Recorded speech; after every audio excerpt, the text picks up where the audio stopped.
and I was going to use this clip. I wanted to go over a few things about this clip here that I shared. I wanted to share some of my audio really briefly with you, and I wanted to talk about my theory that I've been developing. There's many theories in the field of Sasquatch here. You know, a well-known one, for example, is the autistic savant theory by Christopher Noel. While it's a great theory, everybody does have their own opinion from what they experience, and that's exactly what I want to share. What I did is I actually, you know, I blog, and I shared my blog on my page, WordPress. So when you're done watching this video, you can go to Ryan Reading on Facebook and go ahead and just check out my blog and my thoughts. Basically, let me get started with this. It's the paranoid survival Sasquatch theory. And paranoid, if one is to break that down, it is the pre-American roots and native aviation interaction discipline. Basically, what I'm trying to say is they have pre-American roots. They have roots prior to us. They've been here for a really long time. Based on evolution, if we're working strictly off of that, they've been here for a long time, guys. They've had to evolve over a really long time. Native aviation interaction discipline. Basically, aviation is in essence to avoid, and what they do is we're native, so they have been avoiding us, but the reason they avoid us or any interaction with us is because they're disciplined to that, and the reason that is because of survival. Everything they do is for survival, guys. It's not because it's for fun, in my belief, or they are autistic, or they can see the future, or anything like that. But what they do is for survival. And what I'm going to do is I'll run through this video just a little bit to show you some things that I'm talking about. Here we go. Now, if you watch right here, this void will turn black, and you'll catch something peeking right here. Because I have that feeling.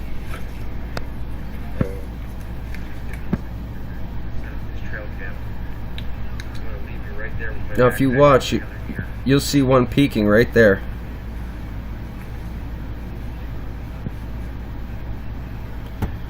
Now, why is it peeking?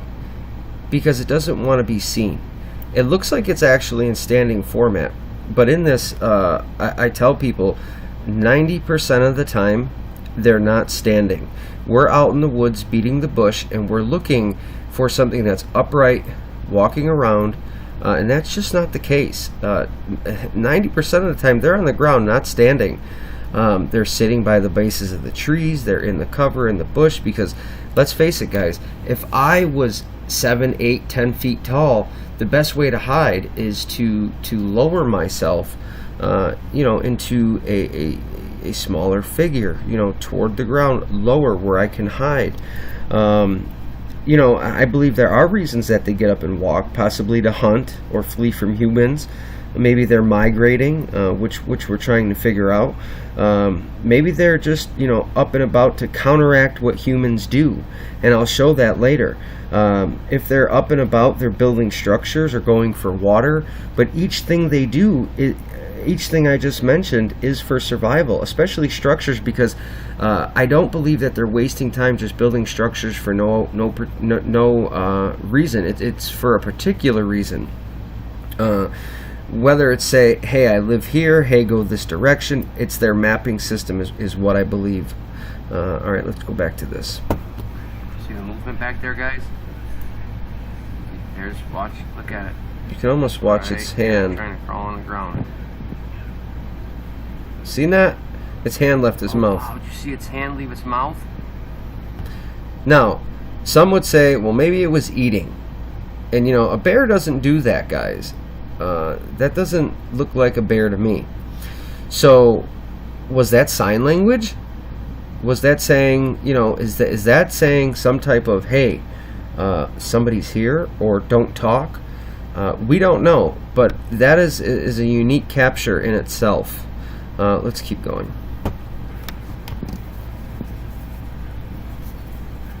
Right there, guys.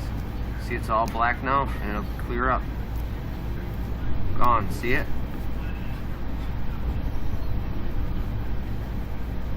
Now that gone. Now, do you see how they use the trees for cover? That's because it's a survival technique. It may be instinctual, but they are intelligent also. I think there's a great balance between everything that they do, and what they do. It's all done for a reason, guys. It's all done for survival. Now watch. Over in here.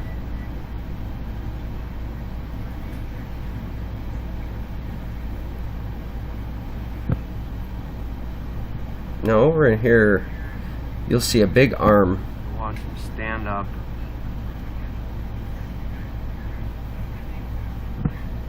See that arm?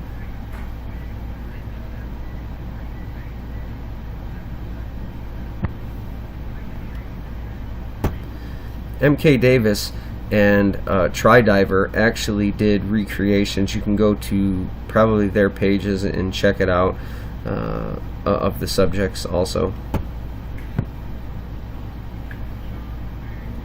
See that arm grabbing that tree?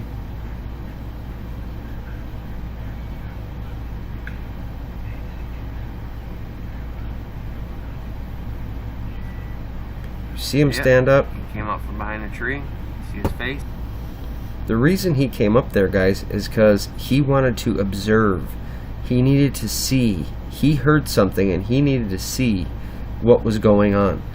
They observe you. They need to know if they need to flee. Like I was saying earlier, the reason he got on his feet is to basically counteract what humans are doing. He had to get up there and visually see me, or see what was going on, to see if I was a threat or if he was going to be seen. It's all for survival. And as you hear in this clip, when I go to move forward and I'm walking, toward the camera in his direction, that's when he flees. We're looking right there, guys.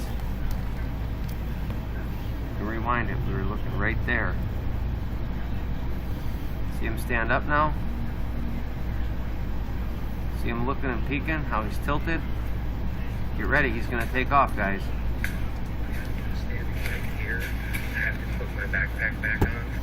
I hope you guys were able to see that. And if you look how wide that space is back there that he was taking up, that was a big individual, guys. At some point, we're going to get some people out here to do a good recreation. An attempt to find, I know the location, but to attempt to find this exact spot, to get some height reference and width reference and all that stuff. But it's a paranoid survival. That's where I came up with my Sasquatch theory. So what's been learned? They're at the bottom of the trees. They're not walking unless they have to get away really fast, like my footage or Freeman footage, or Patty footage, or Marble Mountain footage. But if you also take a look, they are all these footages are taken more in the daytime.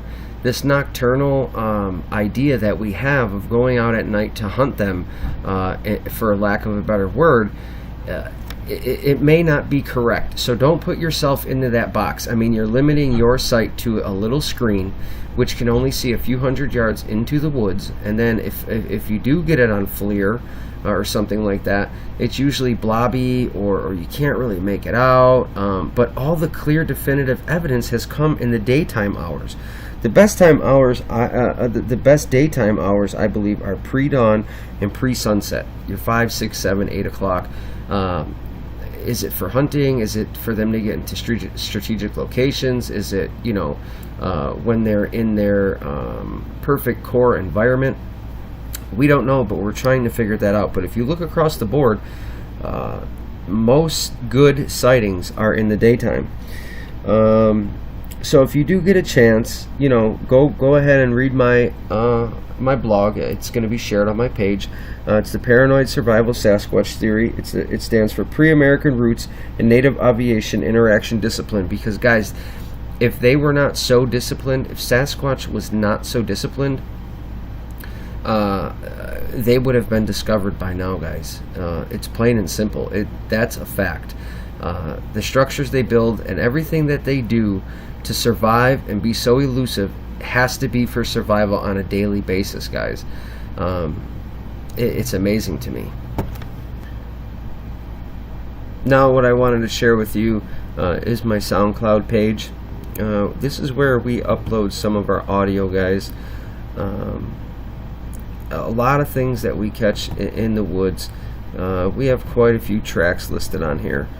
Some of the more recent tracks, let me get to them, like this long sequence, or if this is not language, I don't know what it is or what is. You can hear an individual screaming, and then, you know, right about up in here you can hear a second individual go ooh ooh, and then it proceeds to say something. It sounds like some type of ancient or Indian dialect. We've actually sent it off to a few linguistic people, and they were able to find what is known as phenoms in these vocals. And I guess phenoms, whatever they are, because I'm not too keen on them, they are suggestive of language. It's just the way it's broken down. So that's something that's interesting that people should look into. You know, we're also catching other things which, you know, we don't know if it is paranormal or not. We just put it out there for you to hear it. There are a few ones here. Great ape, you hear where it'll go whoop whoop whoop. It'll make the standard gorilla sounds.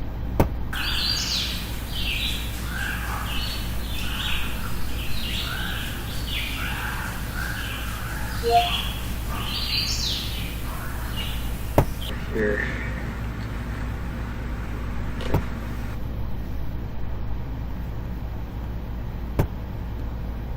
Now guys, kind of what I want to show as I was going through it, this is where we figure we captured a baby Bigfoot in a tree, possibly. He is walking. I know you've seen some of this, but I figured I'd point it out because I'm talking about my theory and things that they do and so on and so forth. You'll see a baby up in a tree, and it looks like it's splayed from tree to tree. And then you could see it cut over and hug one tree. And you can see the arms and legs, and it's fairly a big size subject. Our porcupines and other animals aren't that big. You could clearly see arms and legs on this subject. It's actually coming up here pretty soon.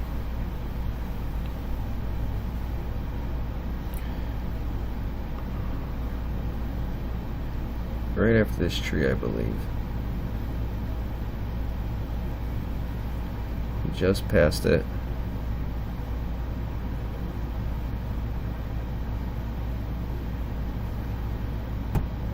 Right there, guys. That's an arm and legs.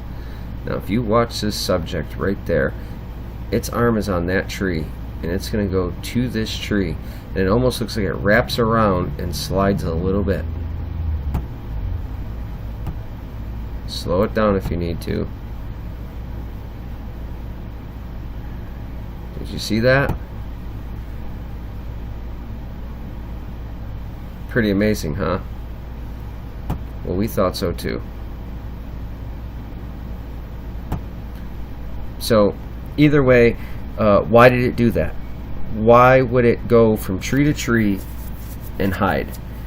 Because it's about survival, guys. That was my whole point. Everything they do is for survival. The way they hunt, flee from humans, possibly migrate, everything they do, build structures. It's all interweaved. It's all it's their discipline, guys. As far as migration, we are looking into doing an interactive map. What I want to accomplish is having a map that is kind of like Google Earth, where you zoom in and you see the little photograph pictures, and you can click and say, oh, somebody was there and took a photo of the area.